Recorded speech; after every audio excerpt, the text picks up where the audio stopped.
그들이 사도의 가르침을 받아 서로 교제하고 떡을 떼며 오로지 기도하기를 힘쓰니라. 아멘.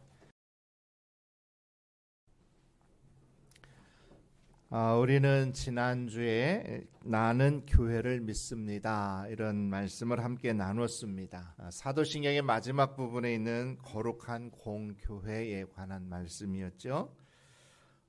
이제 우리가 건물로서의 교회를 믿는 것이 아니라 예수를 구조로 믿는 사람들이 교회를 이룬다라고 하는 사실을 믿는다라고 하는 뜻입니다. 그래서 교회는 언제나 하나님의 거룩하심을 닮아서 거룩한 교회가 되어야 할 줄로 믿습니다. 이를 위해서 우리는 늘 하나님의 임재를 의식하며 거룩한 삶을 추구해야 합니다. 이 세상을 본받지 않고 하나님의 말씀을 따라 살아야 합니다. 또 교회는 공교회로서 보편적인 교회가 되어야 합니다. 즉 하나님의 구원에는 차별이 없는 교회를 만들어 가야 돼요. 그래서 교회는 이를 위해서 모든 교회가 하나라고 하는 생각을 가지고 이 사명을 위해서 힘써야 합니다. 또 다른 교회가 어려울 때는 함께 도와서 협력함으로 이 땅에 하나님의 나라를 날마다 확장시켜 나가는 이 일을 우리가 잘 감당해야만 합니다. 그래서 교회는 이 땅의 모든 민족을 구원의 길로 이끄는 이 사명을 감당해야 해요. 자, 이것은 예수님께서 마지막으로 남기신 말씀에서도 분명히 알 수가 있습니다. 자, 우리가 너무나 잘 아는 말씀입니다만 마태복음 28장 19절로 20절 예수님의 지상 최후의 명령, 우리가 한번 같이 읽어보겠습니다. 자, 그러므로 너희는 가서 모든 민족을 제자로 삼아 아버지와 아들과 성령의 이름으로 세례를 베풀고 내가 너에게 분부한 모든 것을 가르쳐 지키게 하라. 볼지어다 내가 세상 끝날까지 너희와 항상 함께 있으리라 하시니라. 아멘. 자, 여기서 주님께서 제자들에게 마지막으로 남기신 핵심적인 명령이 있습니다. 그건 뭘까요? 그건 바로 모든 민족을 제자 삼으라고 하는 말씀이에요. 그러니까 이 땅의 모든 사람들을 구원하라고 하는 명령입니다. 그래서 이 사명을 다하려면 어떻게 해야 됩니까? 우리는 모든 민족, 즉 사람들이 있는 곳으로 가야 돼요. 너희는 가서 모든 민족을 제자 삼아야 돼요. 그래서 그들에게 하나님의 말씀을 가르치고 또 가르친 그 말씀대로 살아가도록 해야 됩니다. 이게 바로 교회의 사명이에요. 자, 그래서 하나님의 말씀대로 가르쳐서 살게 하는 것, 이게 바로 이제 봉사의 삶이라고 볼 수가 있겠죠. 그리고 또 이런 봉사의 삶은 결국은 또 복음을 전하고 또 많은 사람들을 주께로 인도하는 그러한 결과를 가져오게 되는 거예요. 그래서 교회는 선교와 교육과 봉사, 이것이 톱니바퀴가 맞물려 있듯이 계속해서 같이 가야 되는 거예요. 어느 하나만 중요하다고 강조해서는 안 되는 거죠. 믿지 않는 사람들을 주님께로 인도해서 믿게 하고 또 그들에게 말씀을 가르치고 또 그들이 가르친 말씀대로 살아갈 수 있도록 이끌어주는 그런 교회가 살아있는 교회입니다. 그래서 교회는 교회가 세워진 이래 이 사명을 위해서 존재해 왔습니다. 그래서 교회의 시작과 복음 전파 과정을 이룩한 사도행전이 마지막 28장에서 끝나죠. 바울이 복음을 증거하는 장면으로 끝납니다. 자, 그리고 그 이후에 복음의 역사가 계속돼서 오늘 우리에게까지 온 겁니다. 그래서 오늘 우리의 모든 사역은 사도행전 29장을 써내려가는 일이다, 이렇게 말하기도 합니다. 또 실제가 그렇죠. 그래서 이 교회 역사를 살펴보면 교회는 결국은 이 사명을 다하는 역사였습니다. 교회 역사는 곧 신앙을 지키고 그 신앙을 전파하는 역사였다는 거죠. 자, 우리가 교회 역사를 보게 되면 교회는 끊임없이 이단과 싸우면서 기독교 신앙을 지켜왔습니다. 구약시대에는 이방인들이 섬기는 우상과의 치열한 싸움을 하면서 하나님을 향한 그 믿음을 잃지 않도록 이끌어왔습니다. 그리고 신약시대 초대교회 이후에 교회가 생겨진 이후에는 기독교 신앙을 왜곡하고 변질시키는 이단과의 싸움이었어요. 영지주의와 같이 영적인 것만 선하다, 그래서 영적인 하나님은 인정하지만 또 이 세상을 창조하신 이 창조주 하나님을 부인합니다. 그리고 또 이 땅에 육신의 몸을 입고 오신 예수님을 부인해요. 그러니까 이런 이단과 초대교회가 싸웠어요. 그리고 또 예수님의 신성이나 인성 둘 중에 하나만 인정을 해요. 어떻게 사람 안에 신성과 인성이 동시에 존재할 수 있느냐? 우리의 머리로 이해가 되질 않죠. 그러니까 둘 중 하나만 편리하게 인정을 해버리는 거예요. 근데 그런 이단과 싸우죠. 그리고 또 심지어는 자신이 하나님이고 예수님이다. 뭐 이런 온갖 이단들이 난무해 왔습니다. 그래서 교회는 이런 이단과의 싸움에서 사도신경과 같은 신앙 고백을 만들어내면서 이 기독교 신앙을 지켜온 겁니다. 그러니까 올바른 복음을 지키고 그 복음을 통해서 많은 사람을 구원하는 이 사명을 다해 온 거예요. 자, 그리고 교회는 또 핍박 속에서 카타콤 같은 지하 무덤에 들어가면서까지 믿음을 지키고 복음을 전해 왔습니다. 자, 이런 고난 속에서도 오히려 교회는 더 성장을 했죠. 그러다가 이제 기독교가 공인이 되고 이제 심지어 기독교가 국교로 인정을 받게 됩니다. 자, 그렇지만 오히려 교회는 세속적인 권력과 결탁을 하면서 타락해 갈 때 그 타락한 교회 권력과 싸우면서 또 순수한 기독교 복음을 지켜냅니다. 이게 바로 종교개혁이지요. 종교개혁 이후에 우리 개신교가 여러 분파로 나뉘게는 되었지만 복음을 전하는 이 교회의 사명에는 변함이 없었습니다. 자, 이렇게 교회가 복음을 전하는 사명, 이걸 다하는 가장 큰 목적이 어디에 있겠습니까? 그것은 바로 하나님을 예배하는 겁니다. 하나님은 우리의 예배를 받기 원하셔요. 하나님은 지금도 예배하는 자를 찾고 계시는 줄로 믿습니다. 여러분 모두가 정말 하나님이 찾는 그런 예배자가 될 수 있기를 바랍니다. 우리는 하나님을 예배하는 일을 소중하게 여기고 예배 생활에 최선을 다해야 됩니다. 자, 이렇게 보면 교회의 사명은 믿지 않는 사람들을 예수님께로 인도해서 믿게 하는 선교의 사명, 또 그들에게 하나님의 말씀을 가르치는 교육의 사명, 또 그들이 가르친 말씀대로 살아갈 수 있도록 이끄는 봉사의 삶을 살게 하는 봉사, 또 이 과정을 통해서 하나님을 예배하는 것, 이것이 바로 교회의 가장 큰 사명이에요. 자, 그런데 여기에 더해서 교회의 사명이 하나 더 추가되는 게 있습니다. 그게 바로 뭐냐? 성도의 교제입니다. 자, 우리가 오늘도 사도신경을 고백했습니다만 거룩한 공교회 다음에 나오는 것이 뭡니까? 성도의 교제를 믿는다라고 하는 고백입니다.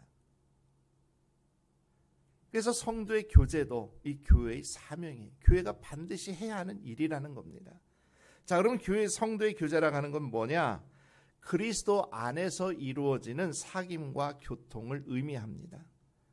그러니까 성도의 교제는 교회와 관련된 말입니다. 왜? 교제는 혼자서 할 수 없잖아요. 자, 교제할 수 있는 대상이 있어야 교제할 수 있지 않습니까? 자, 제가 계속 강조해 온 것처럼 교회라고 하는 것은 예수 그리스도를 믿는 사람들의 공동체 모임이에요. 그래서 예수 그리스도를 믿는 우리 성도들 간의 관계가 형성이 돼요.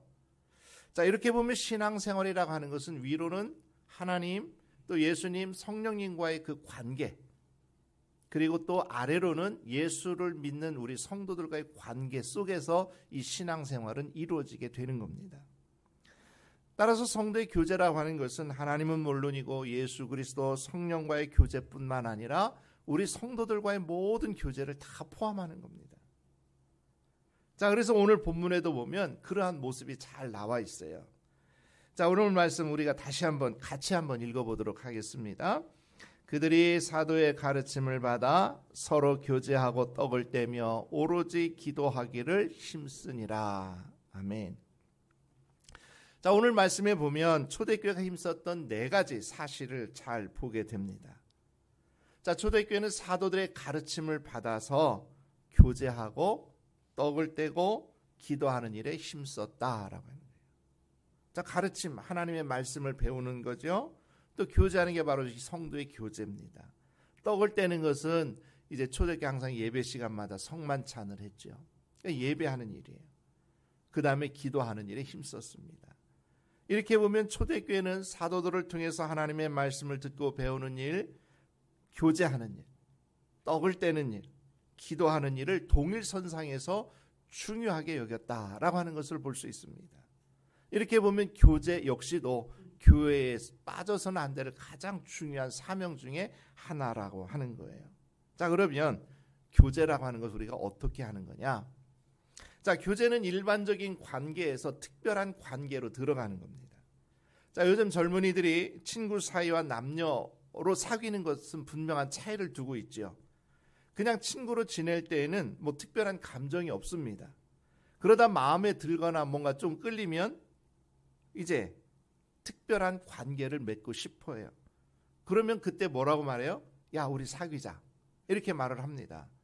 자, 그럼 이제 둘의 관계가 이제 사귐의 관계로 들어가게 되면 일반적인 그냥 관계가 아니라 특별한 관계가 되는 거예요. 그래서부터 사귀기 시작하면 그때부터 하루, 이틀, 날짜를 세기 시작합니다. 그리고 100일이 되면 뭐 100일 기념을 하고 1년이 되면 1년 기념일을 하고 뭐 그런 식으로 이렇게 사귀는 날짜를 세가면서까지 특별한 관계를 맺어가게 되는 거예요. 자, 교회 안에서의 사귐, 교제도 마찬가지입니다. 자, 성도들은 그냥 일반적으로 알고 지내는 정도가 되어서는 안 된다는 거예요. 남녀가 서로 사귀듯이 특별한 관계 속에서 서로 하나가 되어야 된다라고 하는 겁니다. 자, 그래서 서로를 깊이 알아가고 서로를 사랑하면서 하나가 되어야 가야 돼요. 그러니까 이 교제는 교회 생활에서 꼭 필요한 것이고 우리 예수님께서도 우리 성도들이 하나가 되기를 원하셨어요. 자, 요한복음 17장에 보면 예수님의 기도가 나오는데요. 이제 십자가를 지시고 죽음을 앞에 두고 이제 제자들을 위해서 마지막으로 이제 기도하신 내용입니다. 자, 우리가 이제 그 내용 11절만 한번 읽어보겠습니다. 자, 요한복음 17장 11절. 자, 시작.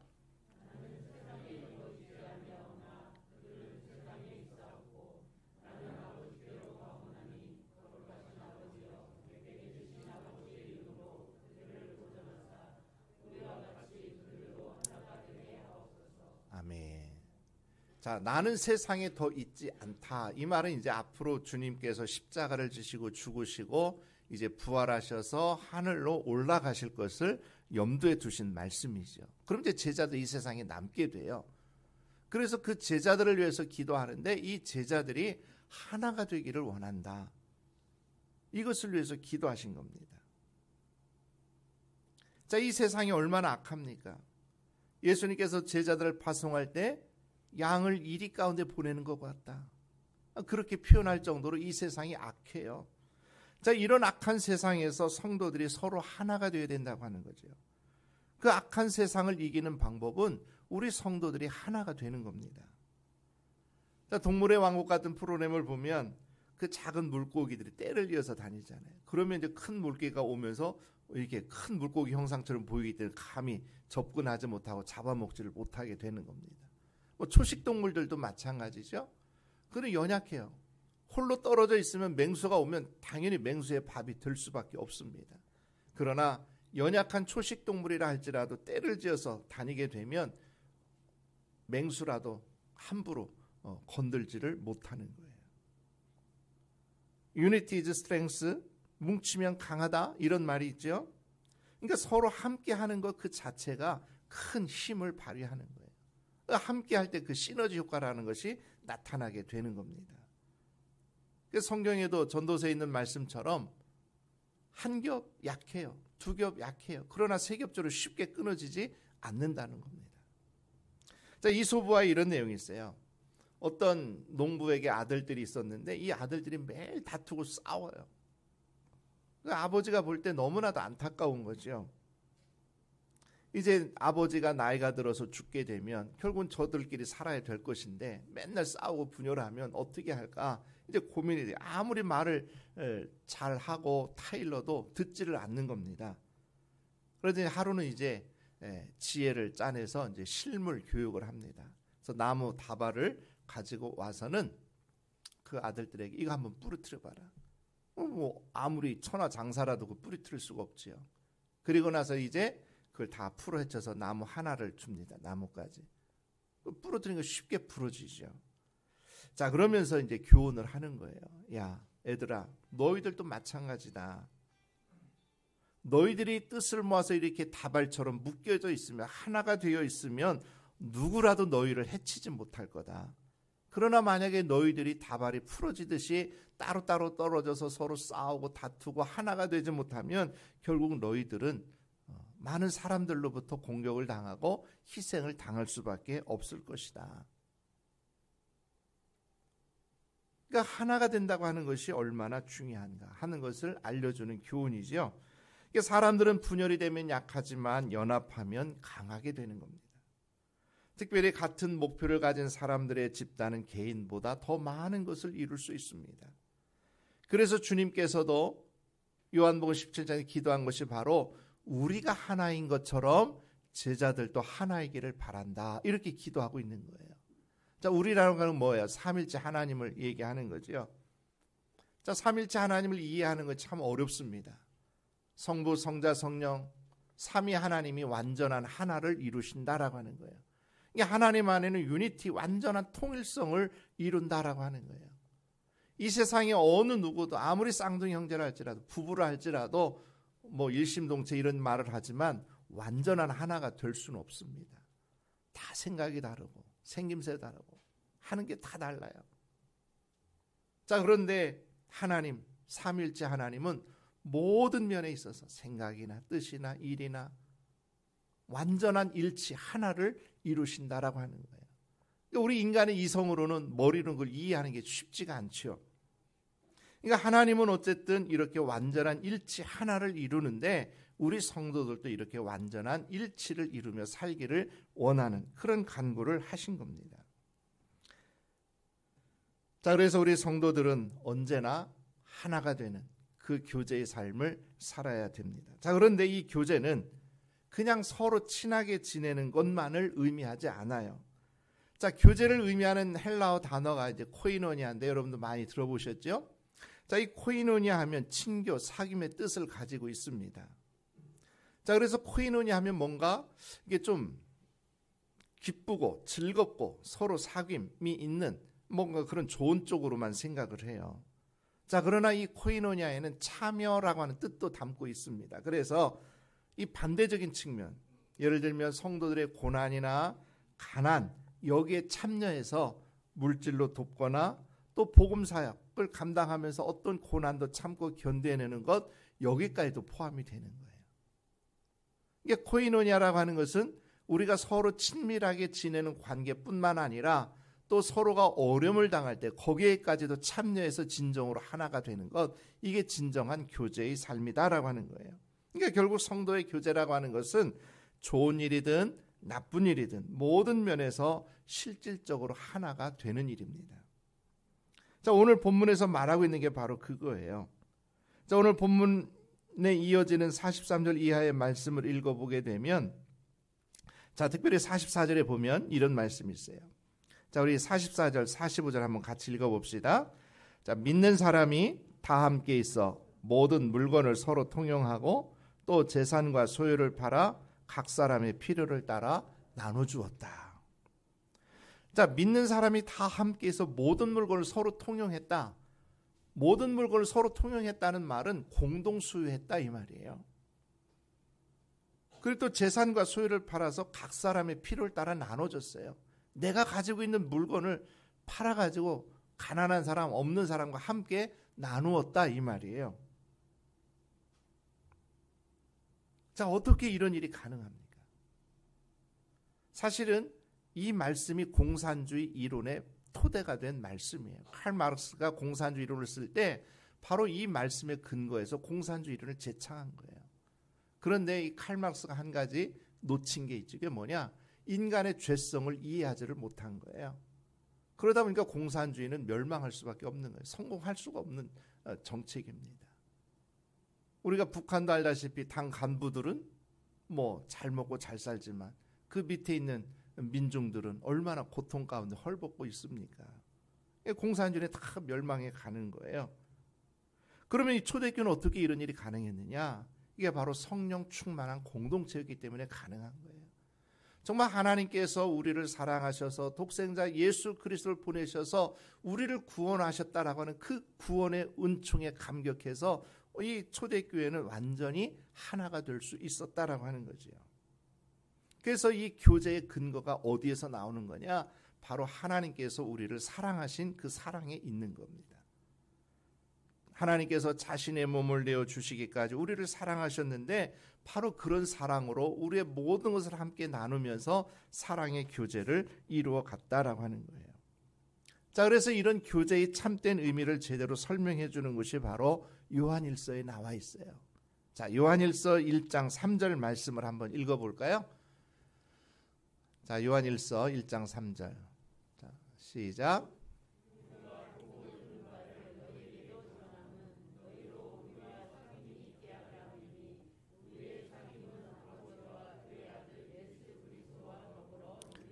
아멘. 자, 그 다음에 6절, 7절 또 이어서 계속 읽어봅시다. 만일 우리가 하나님과 사귐이 있다 하고 어둠에 행하면 거짓말을 하고 진리를 행하지 아니함이거니와 그가 빛 가운데 계신 것 같이 우리도 빛 가운데 행하면 우리가 서로 사귐이 있고 그 아들 예수의 피가 우리를 모든 죄에서 깨끗하게 하실 것이요. 그래서 이 요한일서 편지를 쓰는 사람이 독자들과 너희와 함께 하나가 되기를 원한다. 자, 그러면서 6절 7절에서는 그런데 우리가 하나님과의 사귐은 바로 우리 성도들의 사귐이 없으면 그 하나님과의 사귐도 거짓이다.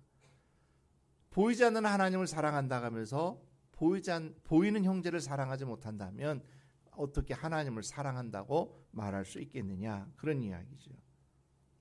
우리가 정말 하나님을 사랑한다면 하나님의 사랑 안에서 우리는 진정한 사랑을 나누는 한 가족이 되어야 될 줄로 믿습니다. 그래서 우리는 성도의 교제를 믿습니다. 그러니까 성도의 교제가 교회의 참된 모습인 것을 믿는다라고 하는 말입니다. 그래서 성도의 교제를 통해서 우리는 이 땅에서 천국을 경험하며 살아가게 되는 겁니다. 그래서 여기에서 얻어지는 힘을 가지고 우리는 예배에도 힘쓰고 전도와 교육과 봉사에 힘쓰면서 이 땅에 하나님의 나라를 계속해서 확장해 나가는 일을 감당하게 되는 거예요. 여기에 바로 교회의 힘이 있고 능력이 있는 줄로 믿습니다. 그 넥스트 밴드라고 이제 오래된 그룹인데요. 거기 노래 가운데 도시인이라고 하는 노래가 있습니다. 이미 작곡한 가수 신해철 씨가 이제 지은 노래인데 벌써 30년 전에 만든 노래입니다. 제가 어제 설교 준비를 하면서 이 노래를 여러 번 들었는데 들을수록 노래가 상당히 좋고 또 특별히 가사가 와 닿아요. 그러니까 30년 전인데도 이 도시인의 모습을 아주 잘 표현을 했습니다. 자, 그래서 설교 중에 이 노래를 설교 시간에 틀어줘야 될까 말아야 될까 고민하다가 이제 한번 여러분에게 틀어주려고 해요. 설교 시간에 이런 노래까지 다 들어주나? 근데 이런 생각하지 마시고요.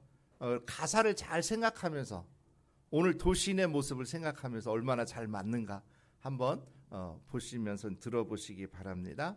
자, 한번 영상 보겠습니다.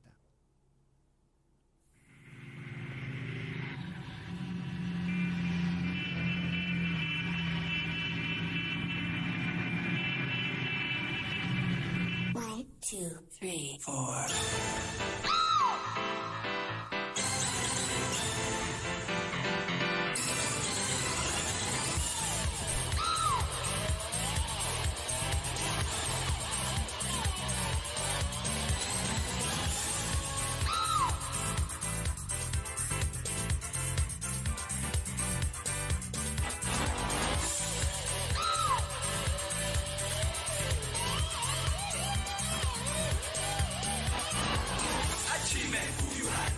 점심엔 패스트푸드 쫓기는 사람처럼 시계반을 보면서 거리를 가득 메운 자동차 경적 소리 어깨를 늘어뜨린 학생들 This is the city life 모두가 똑같은 얼굴을 하고 손을 내밀어 악수하지만 가슴 속에는 모두 다른 마음 각자 걸어가고 있는 거야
집이란 잠자는 곳, 직장이란 전쟁터. 회색빛의 빌딩들, 회색빛의 하늘과 회색 얼굴의 사람들. This is the city life. 누구란 말 없이 어디로 가는가. 함께 있지만 외로운 사람들. 아무 말 없이 어디로 가는가. 함께 있지만 외로운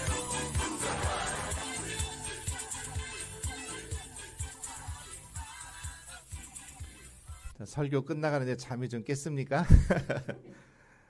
자, 여기 가사를 보면 모두가 똑같은 얼굴을 하고 손을 내밀어 악수하지만 가슴 속에는 모두 다른 마음 각자 걸어가고 있는 거야. 아무런 말 없이 어디로 가는가? 함께 있지만 외로운 사람들. 이렇게 표현하고 있어요. 현대 도시인의 모습을 잘 표현하고 있습니다. 30년 전에 지은 노래인데 오늘이나 그때나 별반 다를 바가 없지요. 물론 그때는 이제 스마트폰이 없으니까 삐삐를 찾다 그랬는데 지금 하면 스마트폰 그런 단어가 나왔겠죠. 그러니까 현대 도시인의 모습이 얼마나 외롭습니까? 손을 내밀어 악수하지만 가슴 속에는 서로 다 딴 생각하고 있는 거죠. 그러면서 각자 자기의 길을 걸어간다는 겁니다. 이게 현대인이 함께 있지만 외롭다는 거예요. 자, 이런 세상 속에서 우리가 성도의 교제를 할 수 있다는 거 얼마나 큰 복입니까? 자, 우리가 인간적으로 서로 우리도 다 이렇게 살았던 사람들 아닙니까? 남남으로 살았던 사람들이에요. 자, 그런데 예수 그리스도를 믿는 믿음 안에서 하나가 되어서 서로 위로해주고 격려해주고 우리가 기쁜 일이 있어 함께 진심으로 축하해주고 또 어려운 일이 있고 고난이 있으면 함께 슬퍼해주고 기도해주는 성도가 있다고 하는 것이 얼마나 큰 힘이 됩니까? 자, 그런데 안타까운 것은 교회 안에서마저 이런 현대 도시인의 모습을 느낄 때가 많다는 거지요. 자, 그렇다면 그런 교회는 정말 교회다운 교회가 될 수 없는 겁니다. 그러니까 겉으로는 친한 것 같지만 속으로는 서로 딴 생각하며 산다면 얼마나 불행하겠습니까?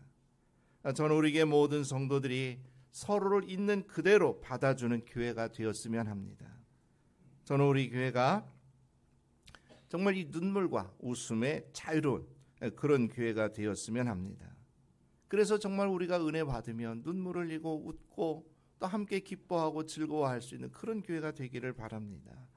또 주님께서 우리를 있는 모습 그대로 사랑해 주신 것처럼 우리도 성도를 대할 때 그냥 순수하게 하나님의 말씀 안에서 은혜 받고 은혜 받은 대로 사랑하고 하나 되어 살아갔으면 하는 바람입니다. 그런 곳이 천국 아니겠습니까? 우리 교회가 이런 교회가 될 수 있기를 간절히 바랍니다. 그래서 우리 교회가 정말 오고 싶은 교회, 머물고 싶은 교회, 떠나고 싶지 않은 그런 교회가 될 수 있기를 바랍니다. 그러니까 성도의 교제가 이렇게 너무나 중요한 거예요. 우리 교회가 성도의 교제가 살아있는 교회가 될 수 있기를 바랍니다. 살아있네. 자, 가끔 하는 말이죠. 뭔가 이제 옛날에 잘했다가 나이가 들었으니 못할 줄 알았는데 아직도 잘해. 그럴 때 살아있네. 이런 말 하잖아요. 자, 우리 교회도 벌써 역사가 벌써 이제 40년 넘어서 50년을 향해서 가고 있잖아요. 근데 우리 교회 누군가가 바라볼 때 정말 우리 교회는 교제가 살아있네. 이런 소리 들을 수 있는 그런 교회가 될 수 있기를 바랍니다. 자, 우리는 성도의 교제를 믿는다라고 매번 사도신경을 통해서 고백을 합니다. 그러나 우리가 얼마나 성도의 교제를 하며 살아왔습니까? 우리가 다시 한번 돌아보고 진정한 성도의 교제를 이루면서 또 우리 교회를 통해서 천국을 날마다 경험하며 살아갈 수 있기를 주님의 이름으로 축복합니다.